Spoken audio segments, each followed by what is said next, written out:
I arrive at the Mayfair Grill 15 minutes early, smoothing down my charcoal blazer as I step through the glass doors. The restaurant breathes wealth crystal chandeliers catching light in fractured patterns across cream tablecloths, waitstaff moving with practiced efficiency between tables of Portland's elite. My stomach tightens with familiar anxiety, the kind that always surfaces before family gatherings.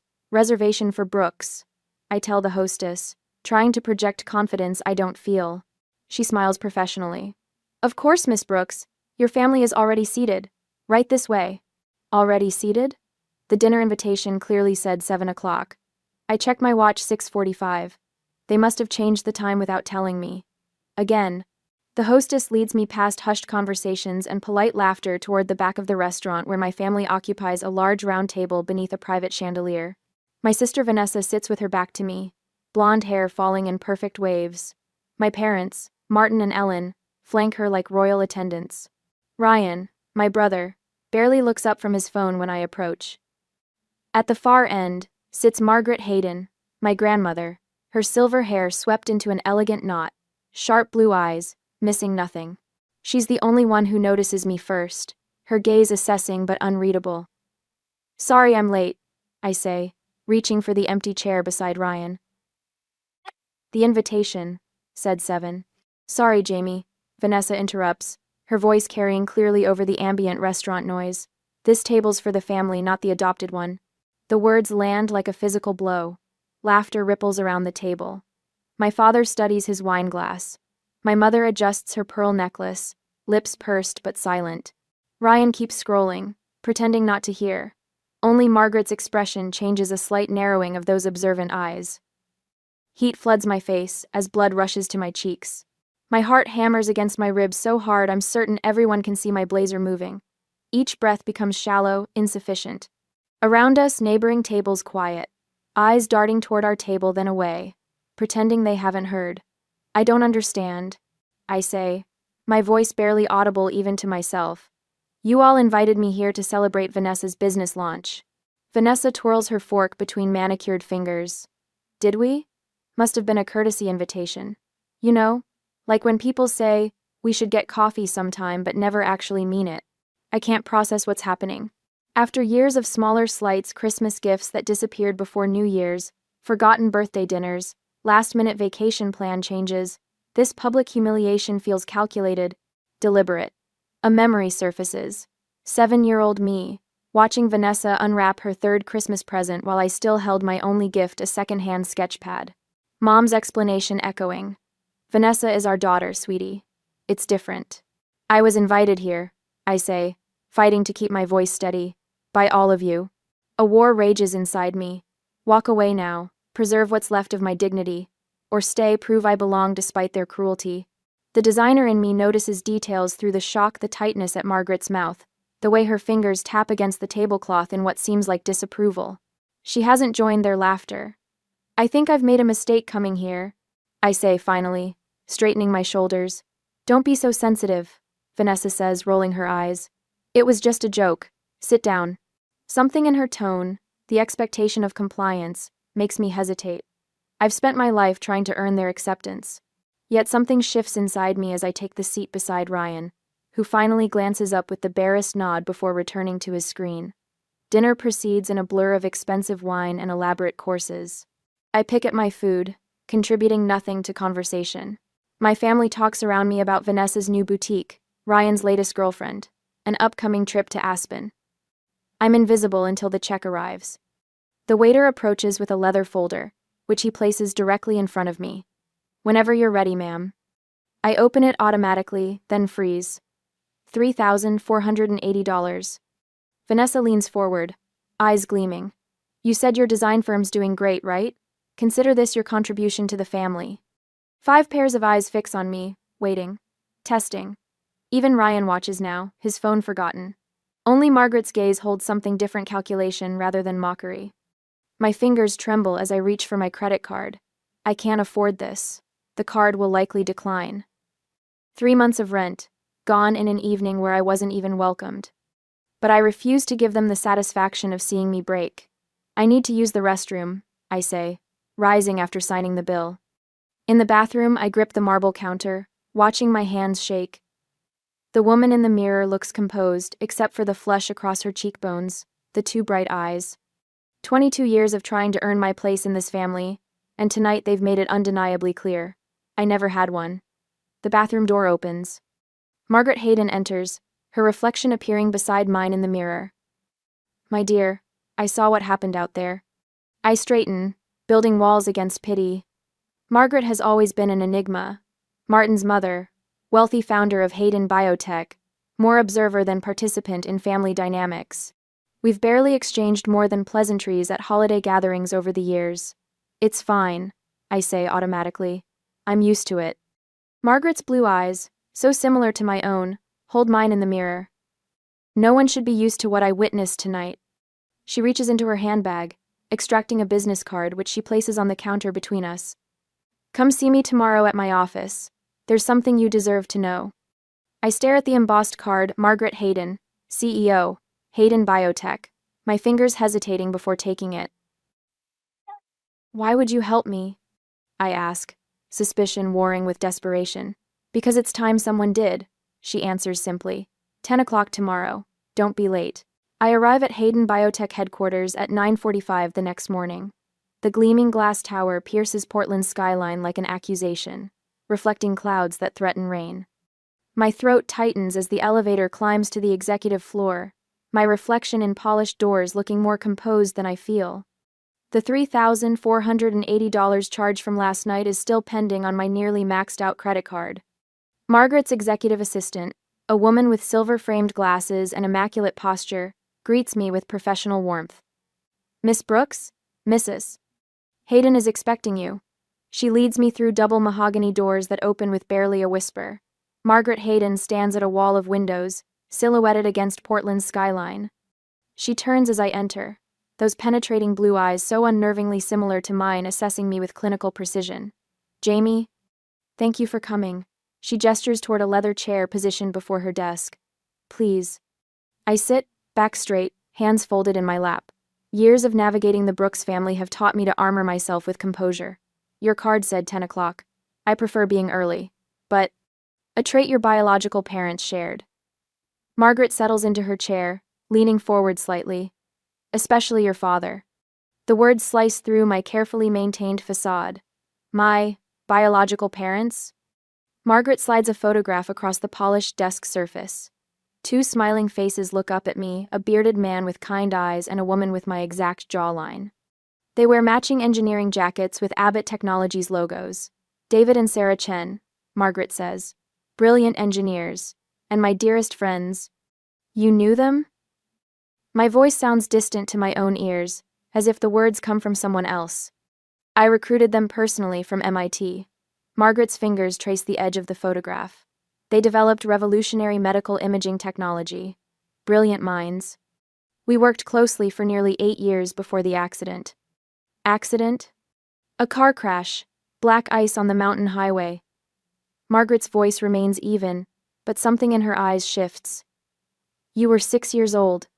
They just established your trust fund the month before. My fingertips hover over the photograph, not quite touching. Trust fund?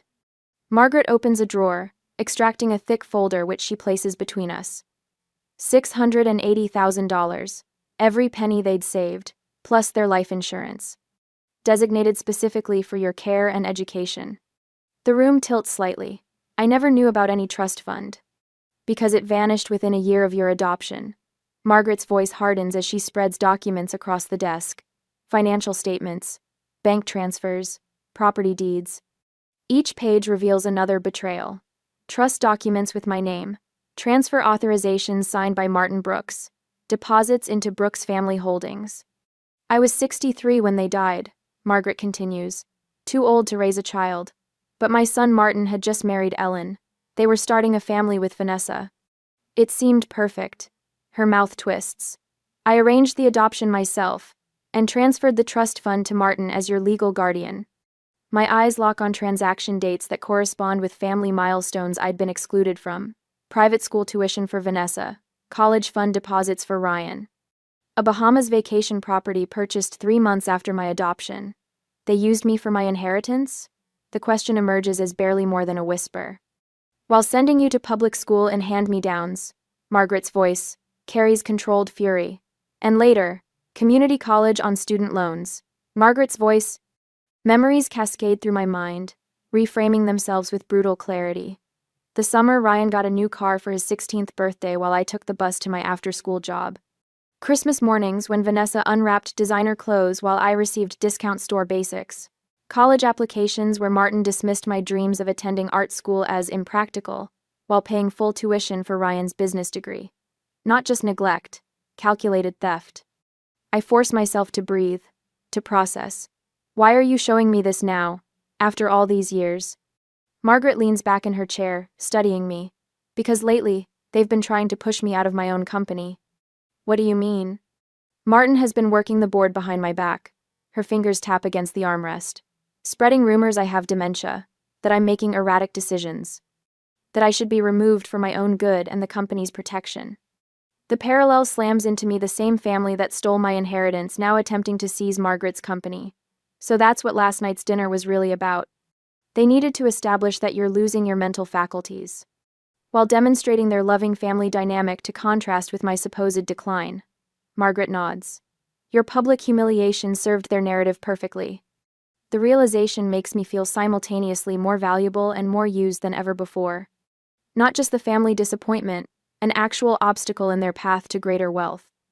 Martin always felt entitled to family wealth. Margaret continues, her voice hardening. He grew up expecting to inherit everything. When I insisted on building something of my own, he viewed it as money being withheld from him. And now? He's desperate. Failed investments. Vanessa's boutique hemorrhaging money. Ryan's startup collapsed last year. Margaret's eyes narrow. They've already tried to forge my signature on company documents. My stomach drops. That's criminal. They're working with a lawyer who specializes in declaring elderly executives incompetent. Margaret's calm feels dangerous, like still water concealing undertow. They're patient and methodical. They'll wait for the right moment. When? The board votes next month on succession planning. Margaret rises, pacing slowly.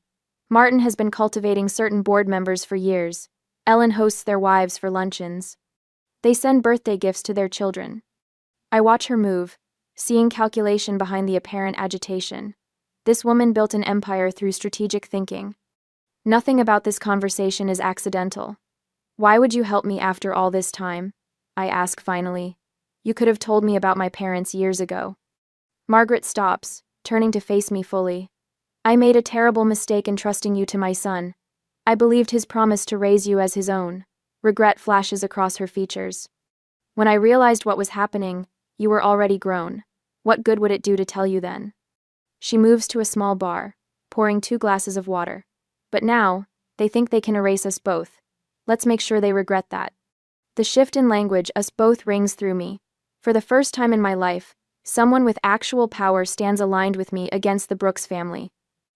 I have resources, Margaret continues. Legal teams, financial investigators, corporate connections your father and brother have never managed to cultivate. She returns, offering me a glass. Thomas Reed, my trusted accountant, has already begun tracing the missing funds. Diana Wallace, my corporate attorney, is prepared to file charges if you wish. I take the water, mind racing through implications. Not just a revelation of past wrongs, but an alliance against future ones. Not simply an explanation for my childhood of subtle cruelties, but a pathway to justice. Why would you help me after all this time? I ask again, needing absolute clarity before committing. Margaret's eyes so like mine hold steady. Because I owe it to your parents. And because it's time someone stood up to my son. I look down at the photograph again, at the smiling faces of strangers who gave me life, who intended to give me security, whose legacy was stolen by people who claimed to love me. Something shifts inside me, like a door unlocking. I'm no longer just the mistreated adopted daughter. I have options, allies, a true history, and for the first time in my life, I have power. I kneel in the dusty storage unit, surrounded by cardboard boxes labeled in my childhood handwriting. 1 week since meeting with Margaret has transformed my understanding of the past, turning childhood memories into evidence of calculated exploitation. The key to this unit had been hidden in my apartment for years, taped beneath my desk drawer, a secret even from myself. There has to be something here, I mutter, wiping sweat from my forehead. The August heat turns the metal container into an oven. My fingers leave tracks through dust on a plastic bin marked school papers. I lift the lid and find nothing but old report cards and art projects. A gold star still clinging to a faded drawing of what might be our family, 4 tall figures, and one small one standing apart. 3 hours of searching yields nothing until I reach the final box, tucked in the far corner. Inside, beneath a stack of birthday cards signed by classmates but not family, I find a manila envelope. My biological parents' handwriting covers the front, Jamie's future. My hands shake so badly I nearly drop it. Inside, photocopies of trust documents, the originals dated 3 months before the car crash that killed them. And emails, dozens of them, between my biological parents and Margaret, discussing the trust terms and her role as executor before Martin's adoption. The trust documents spell it out in black and white. $680,000 designated specifically for the care, well-being, and education of our daughter, Jamie Elizabeth. Not for vacation homes, not for Vanessa's private school, for me. I pull out my phone and capture photos of every page, my fingers trembling with something beyond rage, the first taste of power. Legal proof that validates everything Margaret told me. Evidence that will force them to see me. Diana Wallace reviews the documents in Margaret's sunlit office the following morning, her expression growing grimmer with each page. This establishes clear misappropriation, she says, adjusting her glasses. The language is explicit about how these funds were to be used. Thomas Reed nods, spreadsheets spread before him on the polished conference table. I've cross-referenced the dates with Brooks' family purchases. His finger traces a timeline he's constructed. Their Aspen vacation home was bought 3 months after you were adopted. The timing aligns precisely with the largest withdrawal from your trust. Margaret watches me from the head of the table, those sharp blue eyes assessing my reaction. You found these yourself? In your storage unit? Yes, I say. I remembered my biological parents kept copies of important documents. I preserved the chain of custody. Everything's dated and photographed exactly as I found it. Margaret's lips curve in the faintest smile. Well done, Jamie. 3 days later, I stood on the doorstep of the Brooks family home, clutching a leather portfolio containing copies of the trust documents and financial records. My heartbeat pounds in my ears, but my hands remain steady. I've rehearsed this moment for days. Ellen answers the door with practiced surprise. Jamie, we weren't expecting you. Family dinner tonight, right? I ask, stepping past her without waiting for an invitation. I thought I'd join. The dining room gleams with expensive familiarity. Crystal chandelier, mahogany table, set with china, that costs more than my monthly rent. Martin sits at the head, Ryan and Vanessa flanking him like courtiers. Their expressions shift from annoyance to confusion as Ellen ushers me in. Jamie decided to join us, she announces, voice tight with forced pleasantry. How? Unexpected, Martin says, not bothering to hide his displeasure. I take the empty seat beside Ryan, who barely glances up from his phone. I wouldn't miss family dinner, I say, placing my portfolio beside my plate. Dinner proceeds with stilted conversation. Vanessa dominates, discussing her boutique success while shooting pointed glances my way. I eat methodically, waiting for the perfect moment. It comes when Ellen brings out dessert creme brulee served in crystal dishes. I know what you did with my parents' money, I say, breaking the delicate sugar crust with my spoon. The room freezes. Martin sets down his wine glass slowly. What nonsense has my mother been filling your head with? I open the portfolio and remove the trust documents, sliding them across the table. I have the original trust documents, and the transfers to Brooks family holdings. Ellen pales visibly, fingers clutching her napkin. Vanessa scoffs, examining her manicure with exaggerated boredom. But Ryan, for once, looks up from his phone, suddenly interested. These could be fake. Martin says, not touching the papers. They're not, I reply. The bank has confirmed their authenticity. Vanessa reaches for the documents, flipping through them with growing disdain. So what? You've always cost more than you were worth. The words should sting, but instead they confirm everything I've come to understand. I take a slow sip of water, savoring the shift in power. Margaret knows everything, I say calmly, and she's helping me take back what's mine. Martin's face darkens. My mother is not well. No one will believe either of you. We'll see who they believe, I reply, gathering my evidence and standing. The board meeting should be interesting. I walk out without looking back, their silence more satisfying than any response could be. The following morning, Margaret convenes a meeting with loyal board members in the Hayden Biotech conference room. Sunlight streams through floor-to-ceiling windows, illuminating the Portland skyline beyond. I stand beside her, wearing a charcoal suit that matches her own, our similar blue eyes scanning the room. "Thank you all for coming," Margaret says. "Jamie has something important to share." I present the evidence, methodically, trust documents, financial transfers, the pattern of misappropriation spanning 2 decades. The board members listen with growing concern, particularly Elizabeth Wilson, who served alongside Margaret since the company's founding. "I've questioned Martin's financial decisions for years," Elizabeth says when I finish, "particularly the property acquisitions that seemed unnecessary for company operations." Thomas Reed distributes his forensic accounting report, pointing to highlighted sections. This pattern of financial impropriety extends beyond the trust fund. Martin has been using similar tactics with company resources. For the first time, I feel myself standing not as an outsider seeking validation, but as someone with allies, powerful ones. The corporate battlefield offers clarity that family dinners never could. Margaret steps forward. "Jamie has more business acumen than Martin ever did. She found these documents independently and preserved their integrity like a seasoned investigator." The validation washes over me, not as empty praise, but as recognition of capabilities I've developed despite, or perhaps because of, their cruelty. As the meeting concludes with promises of support, a new question forms. Should I push for immediate legal action, or build a more comprehensive case first? Margaret seems to read my thoughts. "Strategic patience," she murmurs as the board members file out. "We've waited decades for justice. A few more weeks won't hurt." I nod, understanding that the storm I've set in motion is just beginning to build. 2 weeks later, I sat at Margaret's rosewood desk, surrounded by stacks of financial records. Morning light streams through the bay windows of her home office, illuminating dust motes that dance between us. The methodical quiet feels worlds away from that humiliating dinner at the Mayfair Grill.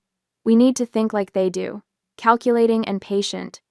I tell Margaret, spreading out color-coded folders, immediate satisfaction won't win against people who've been manipulating the system for decades.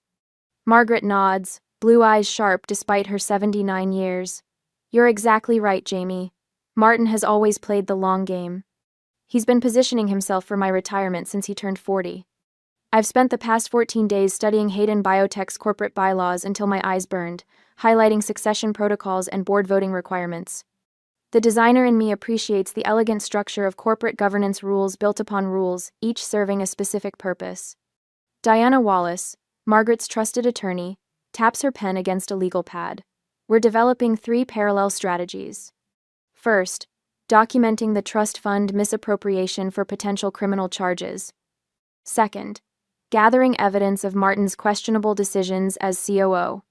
Third, countering the dementia rumors with independent medical evaluations."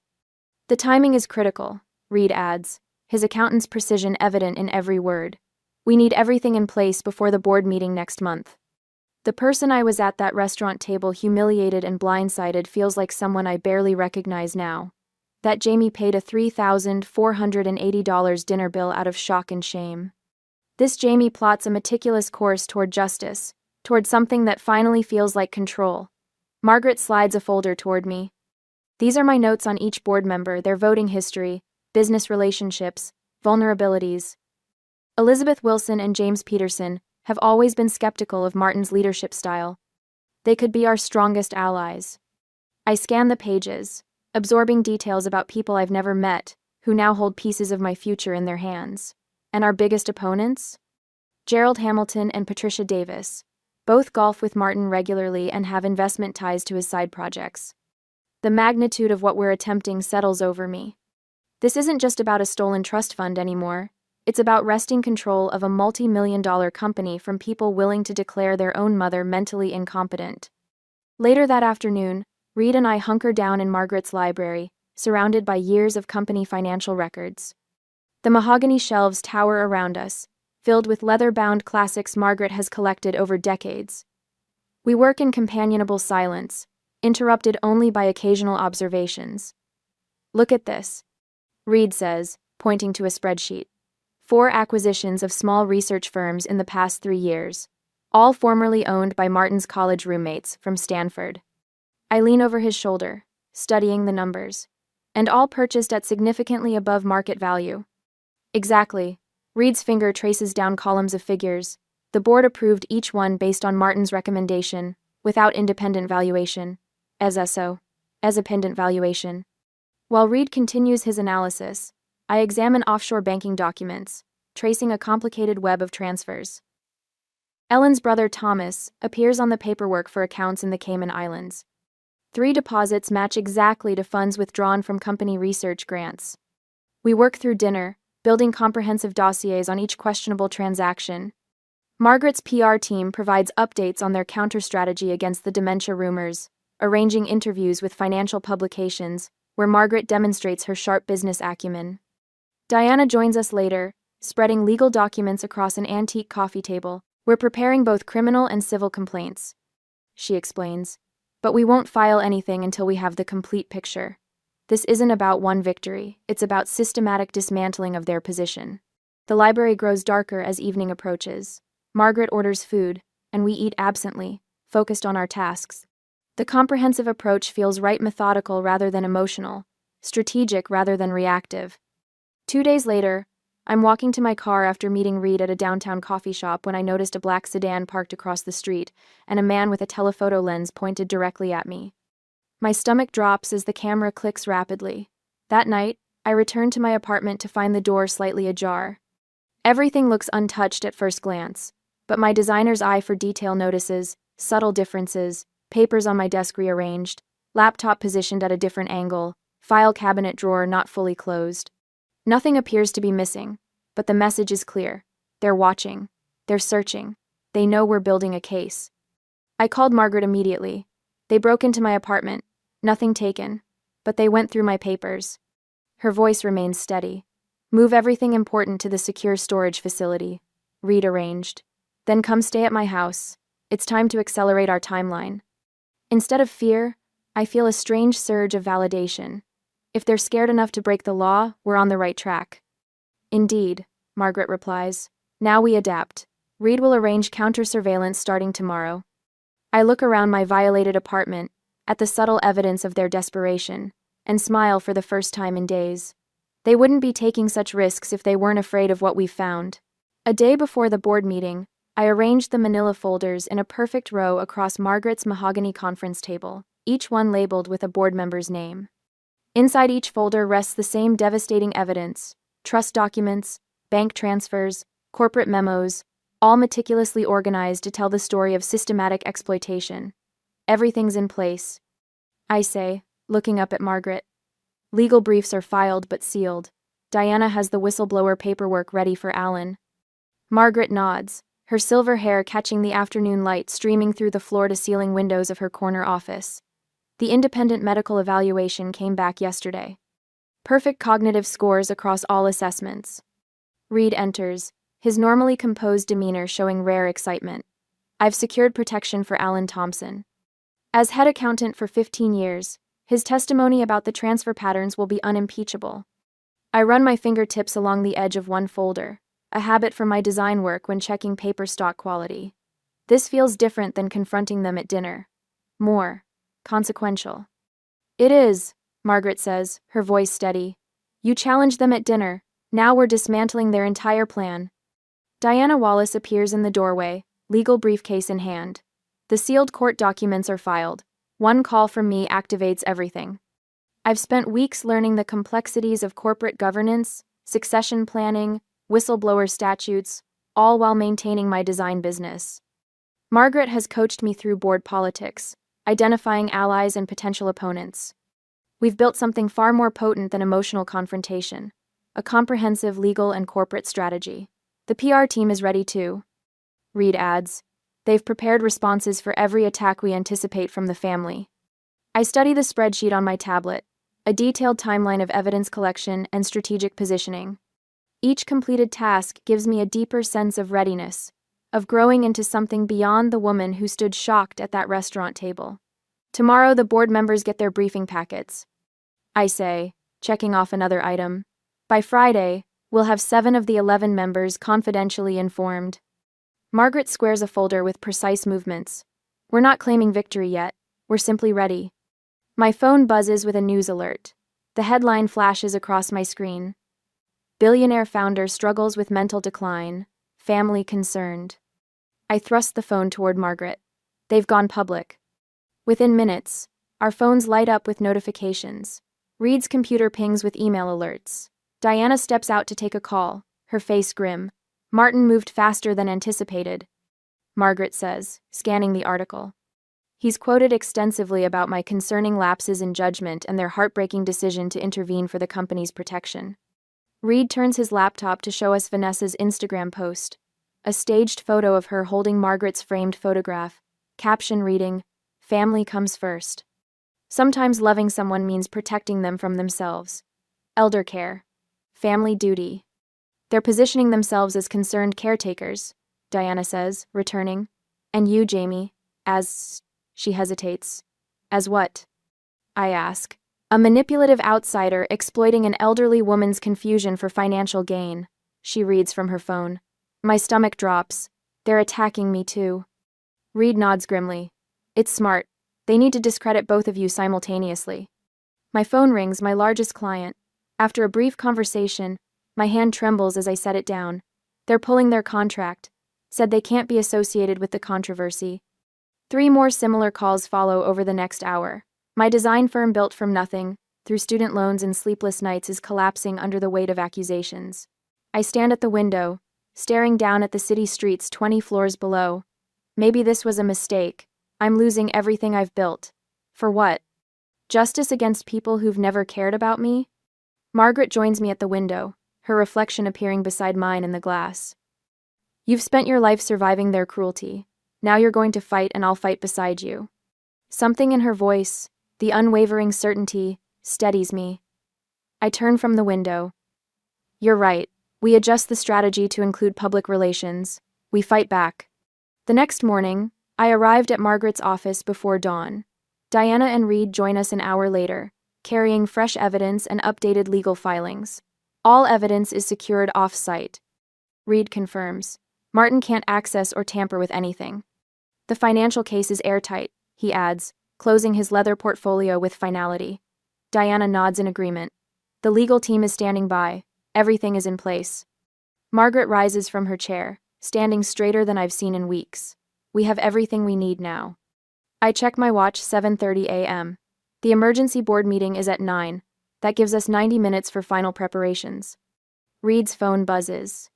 He reads the message, face darkening. Intel from board member Wilson. Martin is bringing Dr. Peterson to the meeting, a neurologist specializing in geriatric cognitive assessment. They're planning to have me declared incompetent on the spot, Margaret says, voice steady despite the threat. I gather my presentation materials, sliding them into my leather portfolio. My hand no longer trembles. Tomorrow we end this, all of it. The path before us is clear. No more enduring humiliation at dinner tables. No more watching these people take what isn't theirs. Today we stand our ground. Today we fought back. Ready for battle? Margaret asks in the doorway. Despite the strain of recent weeks, she stands tall, silver hair swept into an elegant knot, her blue eyes so much like my own, sharp and clear. As ready as I'll ever be. She squeezes my hand. Remember what we discussed. Martin will come in confident, thinking he's won before the first word. That's his weakness. Board members filter in, filling the long table with quiet conversation and curious glances. At precisely 9 o'clock, the doors swing open. Martin strides in with a stranger, a balding man in his 50s carrying a leather portfolio. Good morning, Martin announces, voice pitched to carry authority. Before we begin today's agenda, I've asked Dr. James Peterson to join us. My stomach knots. This wasn't part of our intelligence. Margaret's hand tightens almost imperceptibly on the armrest of her chair. Dr. Peterson is a leading neurologist, specializing in cognitive decline in older adults. Martin continues, placing a hand on the doctor's shoulder. He's here at my request, as a concerned son. Ellen slips in behind them, distributing blue folders to each board member. A letter from our family, she murmurs, not meeting anyone's eyes. We've been hesitant to bring this forward, but recent events have forced our hand. I watch 12 pairs of hands open identical folders. The board chairman, William Blackwell, frowns as he scans the contents. "What's this about, Martin?" he asks. A difficult but necessary conversation. Martin moves to the head of the table, directly opposite Margaret. "Mother, we've noticed changes in your behavior over the past year. Memory lapses, confusion about simple matters, difficulty tracking conversations." Margaret's expression remains neutral, but I catch the flash of anger in her eyes. "Quite frankly," Martin continues, "we're concerned about your ability to continue leading this company." The door opens again.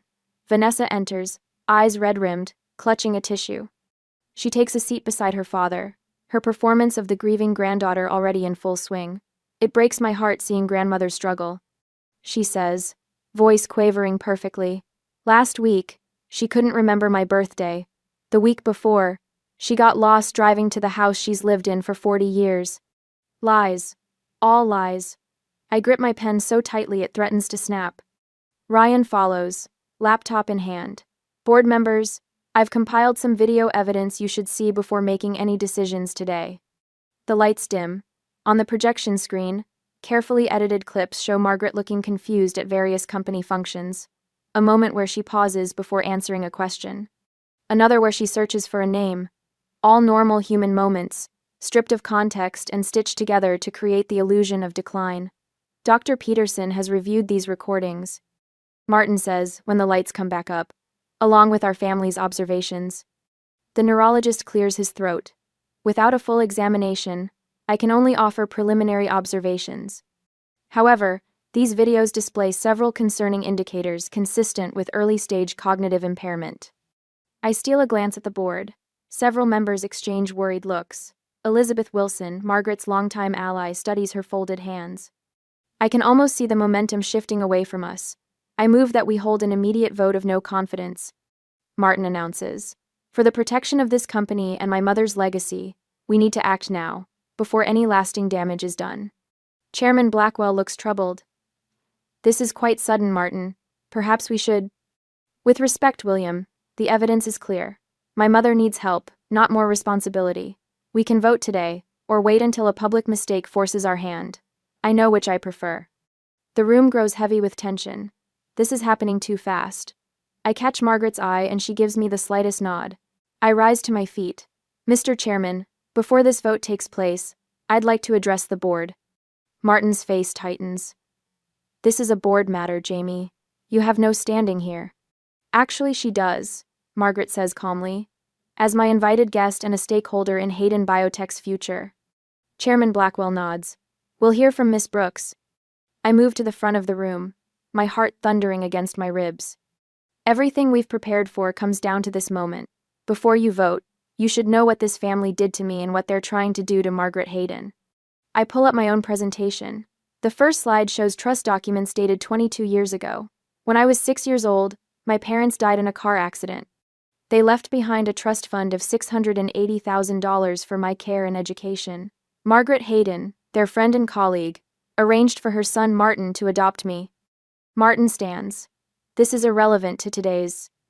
"She transferred that money to Martin Brooks to ensure my future." I continued, raising my voice slightly. "Within 1 year, every cent had disappeared into an account called Brooks Family Holdings." Murmurs ripple through the room. The door opens and Thomas Reed enters, carrying a thick folder. "This is Thomas Reed, former senior accountant for Hayden Biotech." I say.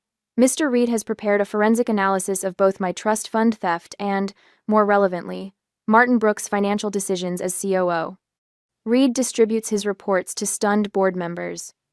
"You'll find documented evidence of systematic self-dealing, including kickbacks from vendors, inflated expense reports, and questionable property acquisitions using company funds." Martin's face flushes dark red. "These are outrageous accusations." Diana Wallace enters next, her confident stride matching her reputation as one of Portland's top corporate attorneys. "This is Diana Wallace," I continue. "She's brought medical reports from 3 independent specialists who examined Margaret Hayden last month. All confirm her cognitive function is well above average for her age, with no signs of impairment." Diana hands copies to the board members. You'll also find a sworn statement from Dr. Peterson's office manager, confirming he never examined Mrs. Hayden and was paid $50,000 by Martin Brooks 3 days ago.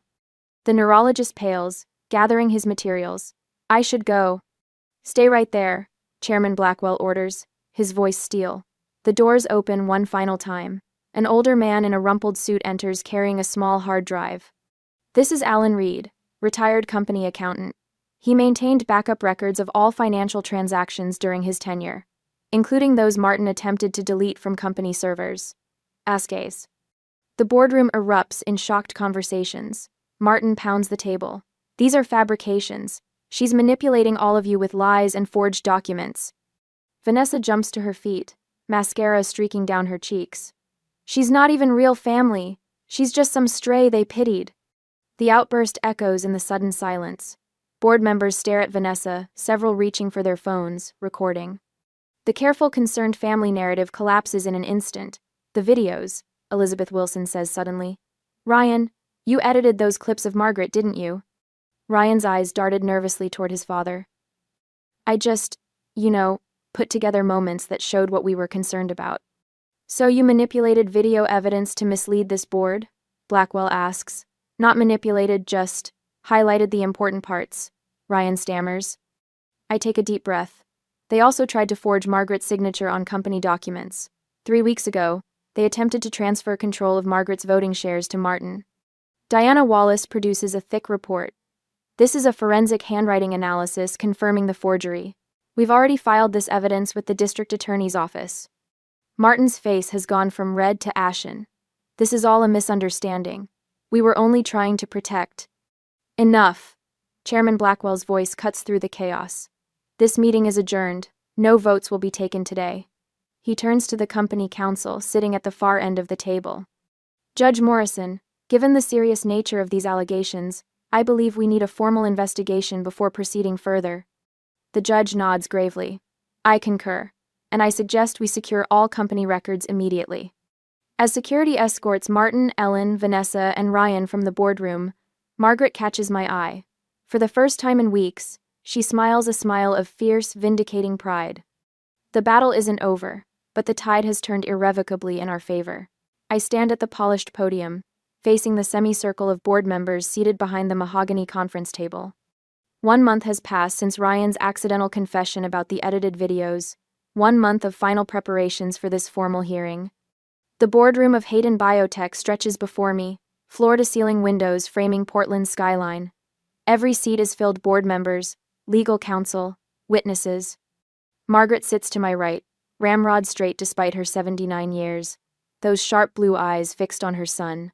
Martin slouches in his chair across the room, designer suit failing to mask his unease.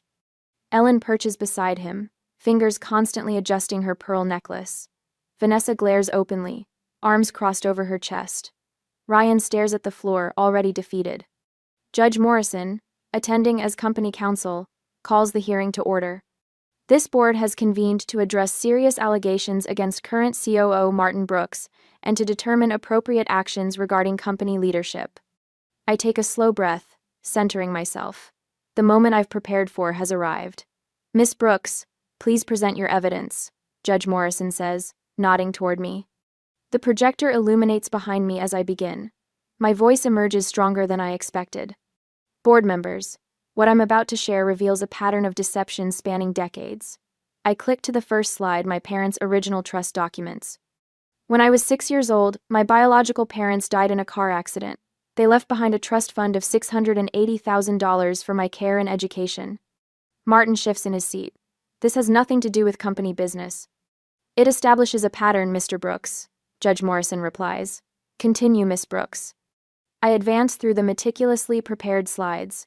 Bank transfers from my trust to Brooks Family Holdings. Property deeds for vacation homes purchased months after my adoption. Tuition payments for Vanessa's private school, Ryan's college. They stole from an orphaned child. I say, my voice steady despite the emotion building in my chest. Then they tried to steal from an elderly woman. Thomas Reed rises next, presenting his complete financial analysis. My forensic examination reveals a consistent pattern of self-dealing by Martin Brooks throughout his tenure as COO. His laser pointer highlights suspicious transactions, offshore accounts, questionable acquisitions benefiting Martin's college friends. Board members lean forward, expressions shifting from skepticism to concern to outright horror. The chairman, James Wilson, removes his glasses twice to clean them, as if clearing his vision might somehow change what he's seeing. Diana Wallace follows with documentation of attempted forgeries. We have sworn statements from 3 employees confirming they witnessed Martin Brooks attempting to replicate Margaret Hayden's signature on company documents. These are fabrications, Martin stands, face flushed. My mother has been manipulated by this opportunist who's never been a real family. Margaret rises slowly, commanding attention without raising her voice. Real family, Martin? Was it real family when you emptied a dead couple's trust fund meant for their orphaned daughter? Her voice carries decades of disappointment. Was it real family when you sent Jamie to community college on loans while paying for Vanessa's apartment in Paris? The boardroom falls silent. Margaret continues, each word precise and devastating. My son has spent his life believing he deserves whatever he wants simply because it exists. He believed he deserved Jamie's trust fund. He believes he deserves my company. The evidence before you shows exactly what that sense of entitlement has cost this company and this family. Martin's attorney attempts damage control, presenting medical opinions questioning Margaret's competence, but these wither under comparison with the 3 independent assessments Diana arranged. His financial explanations collapse when confronted with Reed's forensic documentation. The family's unified front crumbles as pressure mounts. Ellen claims ignorance of financial details. Ryan mumbles apologies, eyes never leaving the floor. Only Vanessa maintains her defiance, finally exploding from her chair. She manipulated all of you. Her finger jabs toward me, voice rising to a near shriek. She's always been jealous of our family, always wanted what was ours. The outburst hangs in the air, damning in its naked hostility. What exactly was yours, Vanessa? I ask quietly. My parents' money? Your grandmother's company? Or just the satisfaction of making me feel unwelcome for 22 years? Chairman Wilson clears his throat. I believe we've heard sufficient testimony. The board will adjourn to deliberate. 40 minutes later, they return. The chairman's expression reveals the decision before he speaks. This board votes unanimously to remove Martin Brooks as Chief Operating Officer of Hayden Biotech, effective immediately. His gaze sweeps the room. Furthermore, Martin Brooks, Ellen Brooks, Vanessa Brooks, and Ryan Brooks are permanently banned from company premises. Martin half rises. You can't. The evidence speaks for itself, Mr. Brooks. Wilson cuts him off. This company deserves better leadership. Judge Morrison stands. Based on evidence presented today, I am referring this matter to the district attorney for consideration of criminal charges including forgery, financial fraud, and misappropriation of trust funds. The transformation is immediate and absolute. Martin collapses back into his chair, the color draining from his face. Ellen's hand flies to her throat. Vanessa's defiance crumbles into disbelief. The power that once allowed them to humiliate me at dinner, to saddle me with a $3,480 bill for their amusement, evaporates like morning dew. Margaret rises, back straight, voice clear.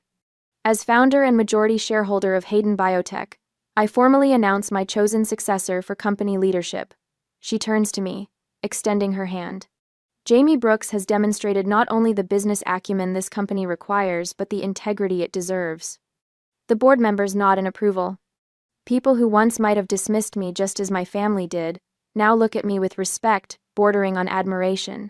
Security will escort the Brooks family from the building, Chairman Wilson announces. I watch as 2 uniformed guards approach my former family. Martin attempts one final protest but falls silent under the weight of public humiliation. They walk out Martin, Ellen, Vanessa, Ryan, a procession of defeat. Judge Morrison approaches after they've gone. The court will order restitution of the $2.1 million that should have accrued from your trust fund, with interest. He shakes his head. Financial fraud of this magnitude carries significant penalties. The following hour passes in a blur of congratulations and planning. The board unanimously approves filing a civil lawsuit against the Brooks family. Margaret's legal team begins the process of recovering stolen assets. My transformation feels complete, from humiliated adoptee forced to pay for family dinners to respected executive with a voice that matters. Near the end of the meeting, Margaret pulls me aside, her hand surprisingly strong on my arm. Your parents would be so proud of you today. she says, her blue eyes so like mine, bright with emotion. Not because you won, but because of how you won. With intelligence, with dignity. I search her face, finding no trace of the pity I once dreaded. I couldn't have done this without you. No, she agrees with a small smile, but you did it for both of us. My family forgot the difference between inheritance and integrity. You never did. As we leave the boardroom together, I realize something profound has shifted inside me. For years, I measured my worth by their acceptance, collecting their slights like painful treasures. Now, watching Margaret walk beside me, chosen family rather than forced, I understand that belonging isn't something you earn through submission. It's something you build through shared values. The elevator doors close on the boardroom behind us, sealing away 2 decades of longing for a family that never truly existed. Ahead lies something better, a future built on truth rather than pretense, on earned respect rather than demanded loyalty. Ready? Margaret asks, as the elevator begins its descent. I nod, feeling lighter than I have in years. More than ready. I stand at the edge of Lake Oswego, morning light splintering across the water. 3 months have passed since Margaret slipped away in her sleep, her hand in mine, a peaceful end to a remarkable life. The reading of her will surprised no one but shocked everyone. She left everything to me, the company, the fortune, this lakeside mansion with its sweeping views and echoing hallways. Miss Brooks? Thomas Reed approaches, documents tucked under his arm. The contractors need final approval on the renovations. I nod, turning from the water. Let's make it official. Inside, workers transform what was once Margaret's private study into the administrative heart of the Hayden Foundation for Abused and Neglected Children. Where Martin once plotted company takeovers, social workers will soon coordinate foster family support. Where Vanessa demanded more than her share, children who never had enough will find resources and hope. The dedication ceremony is scheduled for next month. Diana Wallace says, joining us in what was once the grand dining room. We've already received confirmation from the mayor and several state officials. I scan the renovation plans while my phone buzzes with another news alert. Martin's sentencing was last week, 3 years in federal prison for financial fraud, his designer suits traded for prison denim. Ellen sold their Aspen vacation home at a loss, the Lake Oswego property seized by federal authorities. She lives in subsidized housing now, her social circle evaporating once the money dried up. Did you see this? Diana slides her tablet toward me. On screen, Vanessa's latest attempt to rebrand herself as a lifestyle influencer drowns under thousands of comments linking to the viral video of her sneering, "She's not family" at the Mayfair Grill. The internet never forgets. Ryan works at the Rusty Anchor now, a dive bar on the industrial side of Portland. I spotted him there last month when meeting a contractor, his once perfect hair limp, shoulders hunched as he cleared tables. He pretended not to see me. I pretended the same.